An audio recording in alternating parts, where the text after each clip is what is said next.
Me llamo Bushra Dakak, aquí me conocen por Bushi, soy la directora de la empresa Asticamtu de asistencia domiciliaria y hospitalaria y también directora de este centro de día.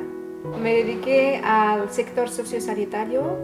La primera vez fue en Marruecos, hice un curso de formación con la Cruz Roja. Después del curso me mandaron a hacer prácticas a unas clínicas y desde ahí ya comencé a trabajar de sociosanitaria.